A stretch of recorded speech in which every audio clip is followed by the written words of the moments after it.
L'exploitation pétrolière demeure encore et toujours un sujet qui est plus souvent d'actualité. Je pense que tous les occupants à Gaspé ont reçu cette petite lettre de la part de Péridé Énergie signifiant comme quoi l'attention des propriétaires fonciers et résidents de la ville de Gaspé, comme quoi ils étaient susceptibles d'aller faire des forages un petit peu partout à gauche, à droite et en travers. Et la grosse question, c'est de savoir... y aura-t-il fracturation ou pas? C'est un mot qu'on entend beaucoup, mais c'est un mot qui demeure relativement un mystère à partir du moment où on comprend mal comment ça fonctionne. Et aujourd'hui, eh bien, on a la chance de recevoir le docteur Notebart, qui est médecin et membre et vice-président à l'Association canadienne des médecins pour l'environnement. Bienvenue parmi nous. Bonjour, enchanté. Vous êtes ici donc pour une conférence qui va avoir lieu ce soir à Gaspé, qui traite justement de la fracturation dans le domaine des énergies fossiles.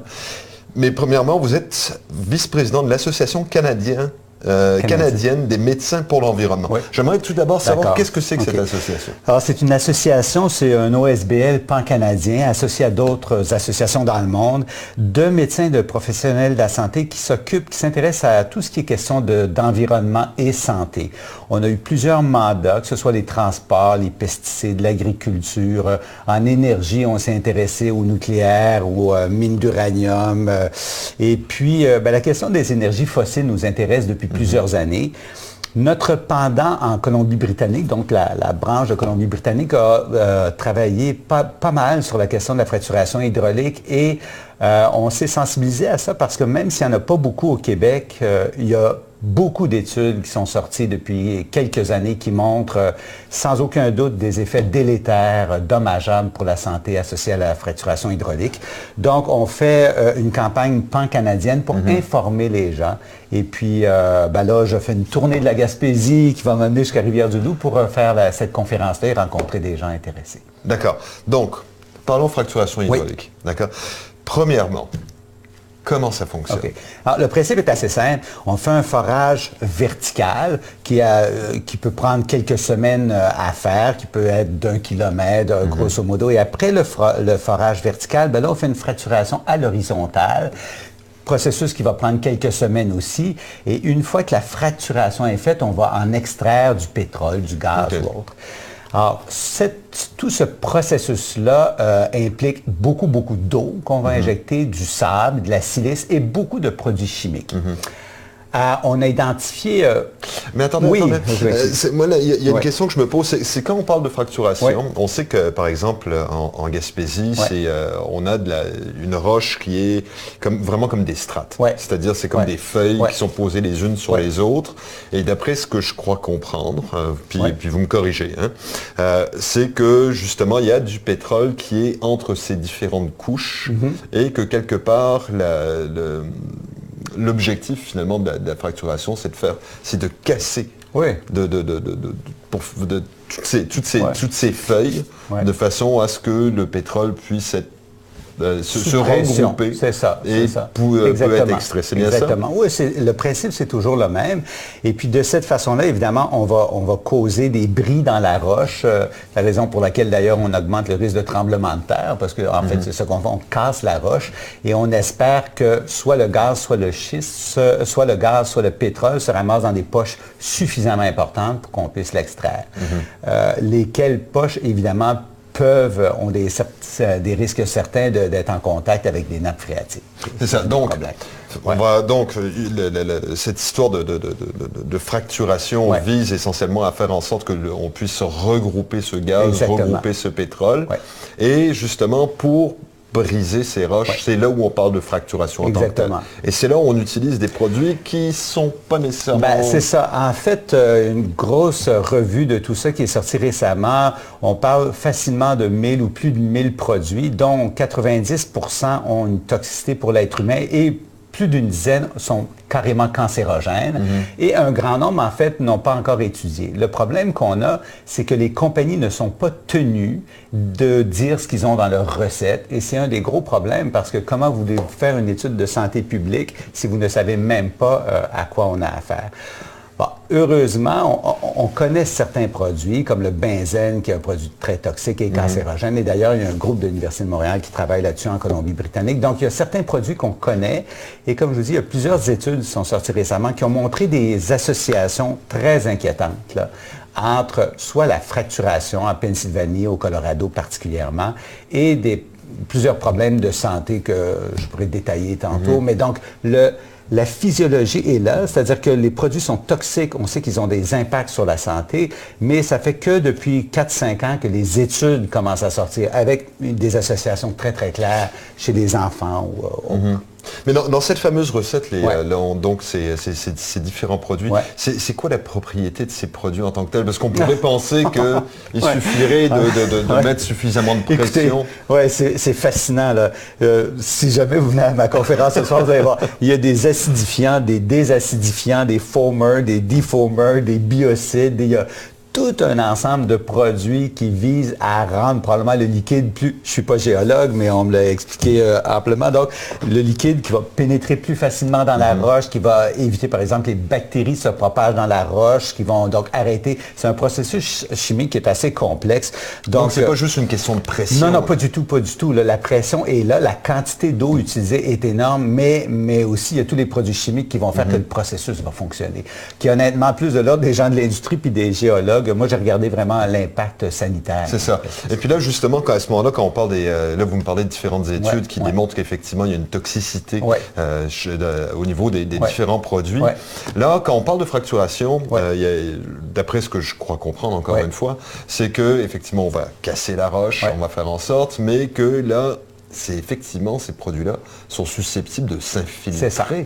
Alors, il y a deux grands problèmes. Dans le fond, il y a les produits qu'on va retrouver dans l'eau et les produits qu'on va trouver dans l'air. Lesquels sont plus toxiques en fait, des études sans mentionner un plus que l'autre, c'est peut-être plus l'air, mais bon, ça, je vais laisser ça aux biologistes. Mais il y a là-dedans du benzène, ce qu'on appelle des composés organiques volatiles qui sont cancérogènes. Il y a plusieurs autres produits chimiques. On met même en circulation des matériaux radioactifs qui sont dans la terre. Le fait de fracturer, il y a une radioactivité naturelle dans le sol qu'on remet en circulation. C'est là où on parle de radon, entre autres? Oui, entre autres, du radon, de l'uranium, une foule de produits radioactifs qui, à cause des produits chimiques, d'ailleurs, rendent les eaux de rejet plus toxiques encore, plus acides et plus toxiques. Et c'est l'ensemble de ces produits-là qui vont causer les problèmes de santé, là, qui sont, comme je vous dis, soit liés à l'eau, soit liés à l'air, soit liés à la contamination des sols. Là, on sait que pour Gaspé, le projet GAL, le projet qui était à proximité de Haldimand, en fait, lui semble avoir été effacé de la carte, mais il demeure encore des projets comme, par exemple, celui de Bourque, qui est relativement proche d'une rivière. On parle de la rivière York et de ses affluents. Quel est l'impact possible justement à ce niveau-là? Alors, c'est intéressant parce que, évidemment, ce n'est pas le même sous-sol que dans le shale de Utica, proche du Saint-Laurent, mais pour avoir jasé pas mal avec M. Durand, qui est géologue à Montréal, qui connaît bien la question, en fait, même si la roche est de la roche-mère, une roche plus dure ou autre, ou un autre type de roche, les procédés, les produits sont presque les mêmes. Fait qu'il n'y a presque pas de différence d'un à l'autre, ou peu de différence, et les risques que les eaux soient en contact avec l'eau propre, les eaux des rivières et les eaux des nappes phréatiques sont clairs, sont là. Ils ne pourront jamais dire que c'est impossible. Ça s'est arrivé à de multiples reprises alors que l'industrie jurait que c'était impossible. Ce sont en Californie, il y a eu des situations catastrophiques au Colorado ou en Pennsylvanie. Donc, le risque de contamination des nappes est certain. Puis à ce moment-là, quel impact est-ce que ça peut avoir? Bon, nous, on parle, bien sûr, parce que c'est parmi les richesses qu'on a, c'est effectivement des rivières assommées. La rivière York en est une. Quel impact est-ce que c'est susceptible d'avoir sur la faune? Je pense qu'il est clair que l'eau, c'est probablement notre plus grande richesse. Comme Québécois, c'est notre plus grande richesse. Et s'il y a une chose qu'il faut protéger, c'est certainement nos sources d'eau. On le sait, les gens un peu partout en veulent. Alors, les impacts sur la faune, j'ai pas beaucoup vu les études d'impact sur la faune, bien qu'il y ait des études aux États-Unis proches proche de fermes qui montrent une mortalité chez les animaux plus élevée, plus de malformations chez les animaux. Donc, on a documenté des choses comme ça.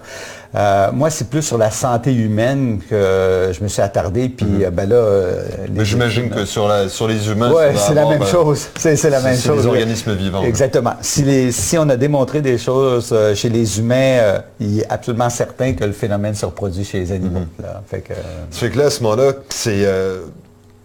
Là, on s'entend là, pour dire qu'effectivement, les produits... Mais quand ils utilisent justement ces produits-là, est-ce qu'ils sont capables de les...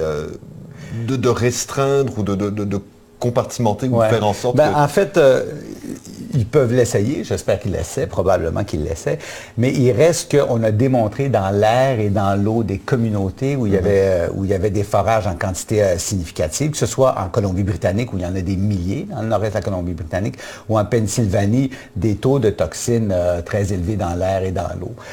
Ceux dont je vous parlais tantôt, les composés organiques volatiles, des métaux lourds, des produits radioactifs et compagnie. Donc, probablement que c'est la présence de ces toxines-là qui amène chez les bébés des retards de croissance. Donc, on a documenté dans une très grosse étude qui est sortie l'an dernier de Pennsylvanie, pour 1 million de naissances sur une période de 10 ans, 25% de plus de bébés de petits pois. Et plus on est proche des puits, plus on risque d'avoir des bébés de petits pois. Et ceci était présent jusqu'à 3 à 4 kilomètres des puits. Donc, vraiment très loin. On a documenté aussi plus de prématurité dans certaines régions, donc non seulement des bébés de petits pois, mais des bébés prématurés. Dans une étude du Colorado, des malformations, plus de malformations cardiaques et de malformations, ce qu'on appelle du tube neural. Donc, c'est des enfants qui étaient, donc des mères qui étaient enceintes, qui ont été exposées à ces produits-là, et on documente ça de façon très claire. Et plus on est proche, plus la densité des puits est importante, plus on a des risques d'avoir ces malformations-là. Et plus de cancer aussi, une leucémie aiguë lymphoblastique, donc un type de cancer qui est associé vraiment à des toxines dans le groupe des enfants de 5 à, je crois que c'était 5 à 21 ans de mémoire, je n'ai pas l'étude devant moi. Donc très clairement, et plus il y a de puits, plus la densité de puits est élevée, plus il y a des risques de ce type de leucémie-là. C'est inquiétant, c'est très inquiétant, il n'y a aucun doute. Il y a d'autres impacts sur la santé. On a documenté plus de problèmes pulmonaires, plus d'hospitalisation pour l'asthme, des problèmes de rhinite, de conjonctivite, problèmes au niveau des yeux aussi, problèmes cutanés. Il y a même une étude qui a montré qu'il y avait plus d'hospitalisation pour des problèmes cardiaques et neurologiques dans les zones à forte densité de puits en Pennsylvanie. Donc, c'est beaucoup, beaucoup de signaux, là. Et comme je vous dis, 80% de ces publications-là datent d'il y a quelques années. Parce que c'est tout récent. Oui, ça. mais c'est parce que ça nous prend un recul. On a vu ça beaucoup avec, par exemple, l'exposition au nucléaire. Alors, les personnes sont exposées et il y a une latence qu'on appelle entre l'exposition et l'apparition d'un cancer. Alors, pour un cancer du sang ou de la thyroïde, mettons, ça va prendre quelques années avant que le cancer apparaisse. Pour les cancers solides, ça va prendre 10 ans, 20 ans. Alors, les premières études étaient des études qui n'étaient pas très bien faites avec un recul qui n'existait pas. Maintenant, dans ces grandes études-là, épidémiologiques, on a un recul de 10 ans, 15 ans. Mais c'est ça, c'est parce que la fracturation, c'est une technique qui est relativement récente. C'est assez récent. Si on regarde en Pennsylvanie, dans les années 2000, début des années 2000, il n'y en avait presque pas. Il y a eu un boom incroyable dans les années 2000. Ce qui fait en sorte d'ailleurs que les États-Unis sont maintenant autonomes en termes de presse, quoi. Ben, effectivement, ça a été un élément important, sauf que ce qui se passe, c'est qu'il y a des grandes sociétés médicales américaines maintenant qui ont dit, attention, mettons la pédale douce, là, on est allé beaucoup trop vite, on ne sait pas ce qu'on a fait. L'Association des pédiatres américains, l'Association des médecins de l'État de New York, l'Association pulmonaire américaine disent, attention, pensez-y, c'est délétère pour la santé, on est allé trop vite dans ces choses-là. Et puis même l'Académie nationale des sciences aux États-Unis dit, malheureusement, on est allé beaucoup trop vite, on n'a aucune idée de ce qu'on est en train de faire. Il est possible qu'on ait détruit toute une génération à cause de ça. Je ne sais pas si on l'a détruit, mais il est très possible qu'on est en train d'avoir des impacts délétères très significatifs dans la population américaine qui a été exposée. Et puis au Québec, on a la chance de ne pas, mais vraiment pas avoir besoin de cette énergie-là. Alors que tout le monde par rapport dit, à la quantité de pétrole qu'on a. Puis en plus, tout le monde dit, écoutez, d'abord, on n'en a pas besoin. Ensuite, il y a des risques sérieux pour la santé. Nous, c'est vraiment le principe de précaution qui nous anime. Puis, de toute façon aussi, les énergies fossiles avec avec ce qui se passe avec les gaz à effet de serre, le réchauffement climatique, s'il y a une chose qu'on sait au niveau santé publique, c'est que les énergies fossiles, on devrait tourner le dos aux énergies fossiles. Puis ça me semble d'une telle évidence, c'est quand même le premier problème de santé publique de l'humanité, le réchauffement climatique. Puis il est clair qu'au Québec, on n'a pas besoin de ça. On peut aller vers les économies d'énergie, la géothermie, le solaire, l'éolien, puis on n'a plus besoin non plus d'arnacher des rivières. Le gouvernement a beau dire qu'il veut arnacher, c'est pas nécessaire. Effectivement, on a effectivement à Gaspé, entre autres, le Nergica qui se spécialise dans la recherche et développement au niveau de l'éolien, photovoltaïque et ainsi de suite.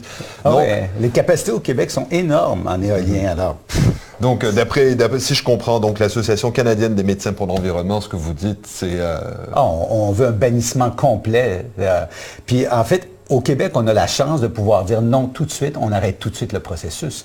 Les gens qui sont pris, c'est un peu en Colombie-Britannique où ils disent, on va essayer de ralentir le processus. L'industrie est là de façon massive. Mais là, les gens commencent à se regrouper ensemble et dire, il faut tout faire pour l'arrêter. Nous, on a la chance de dire, arrêtons-le avant que ça commence. D'accord.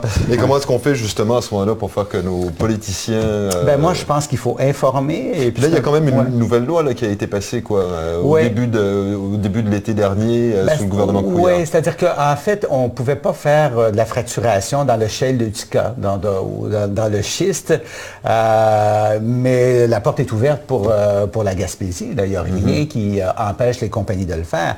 Alors moi, je pense qu'il faut faire, c'est informer, rencontrer les politiciens et que les politiciens se prononcent contre cette exploration-là. On ne sait pas ce que le nouveau gouvernement va faire. Il n'y a pas affiché de connaissances particulièrement élevées en environnement. Fait que je pense qu'il faut qu'on éduque le gouvernement aussi parce que il ne faut pas s'embarquer dans quelque chose puis s'en mordre les doigts après. Parce qu'après, on pourra plus revenir. Une fois que c'est creusé, une fois que c'est fait, souvent... Une fois que les rivières sont polluées. Exactement. Et en fait, en Californie, il y a eu des choses dramatiques qui sont passées où ils se sont rendus compte que ils stockaient finalement les eaux de rejet dans des espèces de grands réservoirs en se disant, c'est sécuritaire, ça ne sera pas en communication avec les nappes phréatiques, puis finalement, ils se sont rendus compte après quelques années que tout était contaminé. Alors, ils ont arrosé des champs pour l'agriculture avec de l'eau contaminée. Ils ont nourri des bestiaux avec de l'eau contaminée. Ah oui, c'est catastrophique. Là. Un peu comme finalement les sables bitumineux en Alberta, où effectivement les bassins de rétention... mais c'est un peu une utopie des gens dans ces milieux-là qui ont l'impression que l'être humain est capable de contrôler tout ce qu'ils vont faire, qu'il n'y aura jamais d'accident. C'est comme impossible. Alors, c'est pour ça qu'on dit... Il finit toujours par y avoir une fuite quelque part. C'est ça.